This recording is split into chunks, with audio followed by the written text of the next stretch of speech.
السلام عليكم ورحمة الله وبركاته.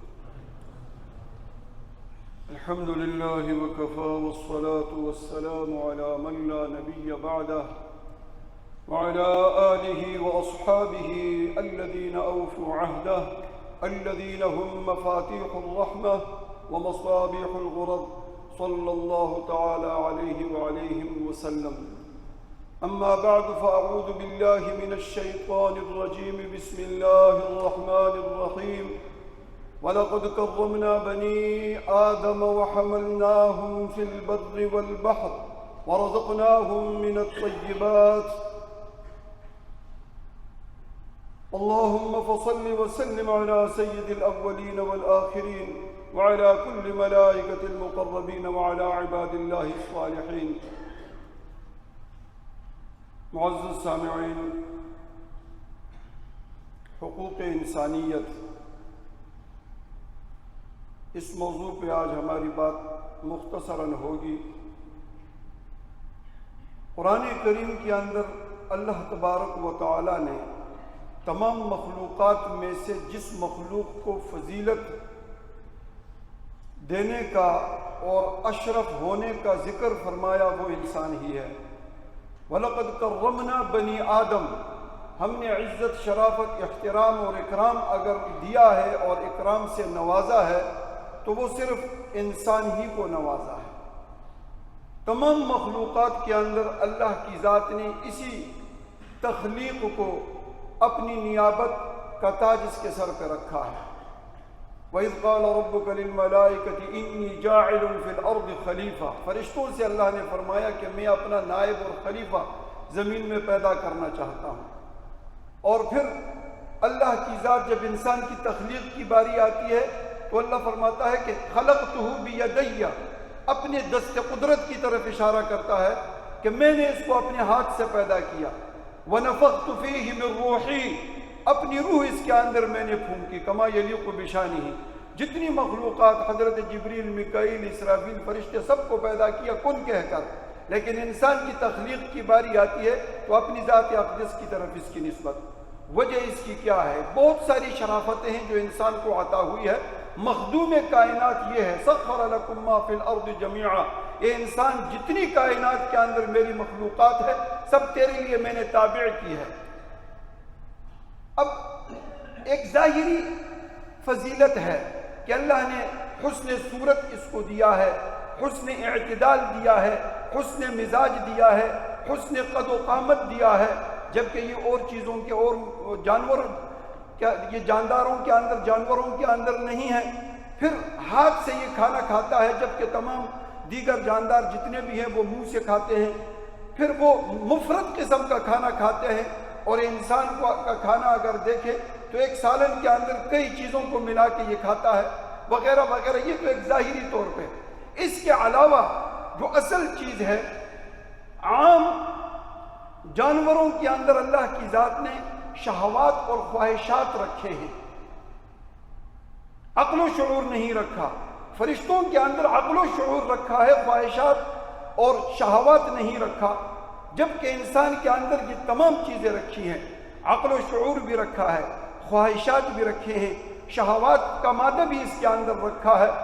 سورہ شمس کے اندر 7 چیزوں کی قسم کھا کے اللہ فرماتا ہے فَأَلْهَمَهَا فُجُورَهَا وَتَقْوَاهَا وَالشَّمْسِ وَضُحَاهَا وَالْقَمَرِ إِذَا تَلَاهَا، آخر میں فرمایا اس کے اندر شر خیر دونوں کا مادہ میں نے رکھا ہے۔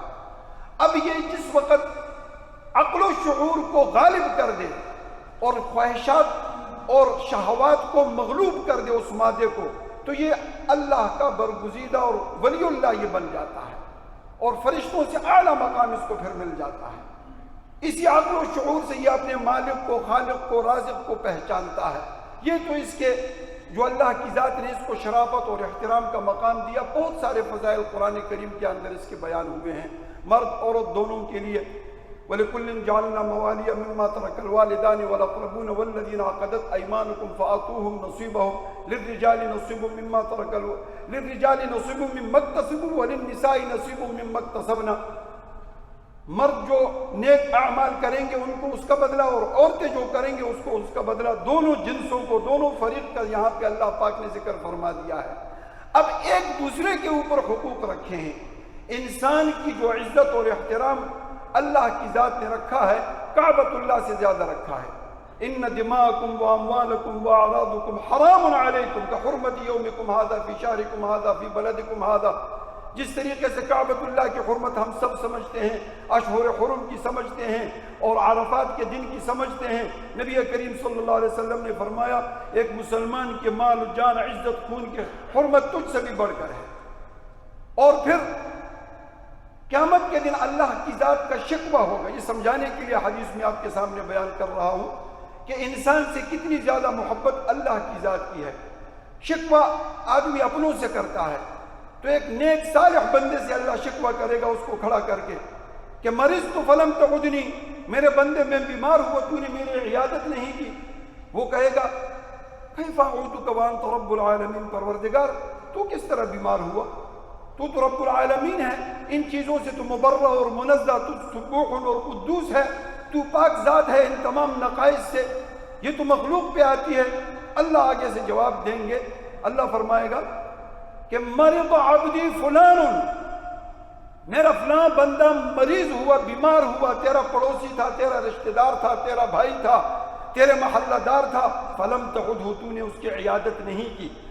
اما علمت لو انک عدتہ لوجدتنی عندہ، اے میرے بندے تو جانتا نہیں اگر تو اس کی عیادت کے لیے جاتا تو مجھے وہاں پہ پاتا، مجھے وہاں پہ تو پاتا، میری رضا کو وہاں پہ تو پاتا۔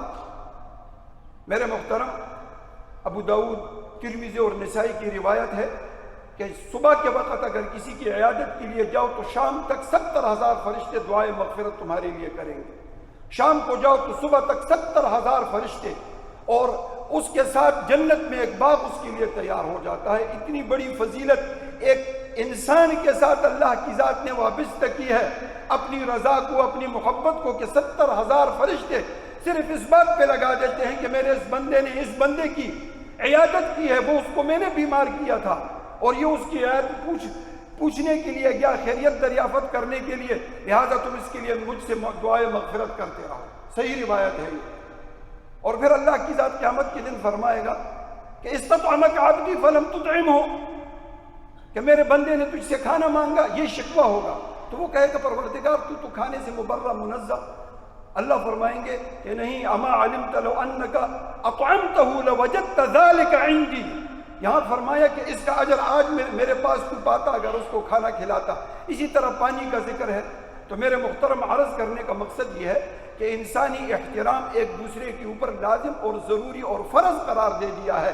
بخاری مسلم کی حدیث ہے، لا یؤمن احدکم حتی یحب لاخیہ ما یحب لنفسہ، اس وقت تک تم مومن ہو ہی نہیں سکتے ہو، تمہارا ایمان کامل نہیں ہو سکتا، اپنے آپ کو ایمان کامل والا تصور ہی نہ کرو جب تک کہ دوسرے مسلمان، دوسرے انسان کے لیے وہ چیز پسند نہ کرو جو اپنے لیے پسند کرتے ہو۔ یہ عام انسانیت کی بات ہے۔ اگر خود دھوکہ نہیں چاہتے ہو، خود گالیاں نہیں سننا چاہتے ہو، خود اپنی بے عزتی نہیں چاہتے ہو، تو کسی اور کے ساتھ بھی یہ معاملہ مت کرو۔ اور مسلم کی ایک روایت کے اندر ہے، من احب ان یخزح عن النار ویدخل الجنہ فلیأتہ منیتہ وہو یؤمن باللہ والیوم الآخر۔ دو چیزوں کا ذکر اللہ کی ذات نے فرمایا، جو چاہتا ہو کہ وہ جہنم سے بچایا جائے اور جنت میں اس کا داخلہ ہو تو اس کو دو قسم کے کام کرنے ہیں، ایک اعتقاد کے اعتبار سے اور دوسرا انسانیت کے ساتھ معاشرت اور رہن سہن کے اعتبار سے اس کو کرنا پڑے گا۔ پہلے نمبر پہ فرمایا کہ سب سے پہلے تو ایمان ہوگا اللہ اور اس کی ذات اور آخرت پہ، تب جنت کا ٹکٹ اس کو ملے گا۔ دوسرے نمبر پہ فرمایا وَلْيَأْتِ إِلَى النَّاسِ الَّذِي يُحِبُّ أَن يُؤْتَى إِلَيْهِ، کہ لوگوں کے ساتھ وہ معاملہ کرے جو معاملہ اپنے لیے پسند کرتا ہو، جو اپنے لیے چاہتا ہو۔ اللہ کے نبی نے فرمایا بدترین شخص وہ ہے جو اپنے ماں باپ کو گالیاں دے۔ صحابہ نے کہا یا رسول اللہ کون ایسا بدبخت ہوگا جو اپنے ماں باپ کو گالیاں دے گا؟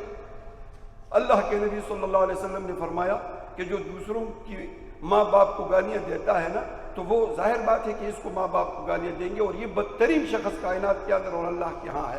تو میرے محترم، جو چیز اپنے لیے پسند کرو وہ اوروں کے لیے، اسی کو ایمان کامل کہتے ہیں، اور یہی ایمان ہے۔ اللہ وحدہ لا شریک ذات ہم سب کو وہ اعمال کرنے کی توفیق نصیب فرمائے جس سے ہمارا خاتمہ بالخیر ہو اور قبر ہماری روشن ہو اور آخرت ہماری سنور جائے، وہ اعمال کرنے کی توفیق نصیب فرمائے۔ وآخر دعوانا الحمدللہ رب العالمین۔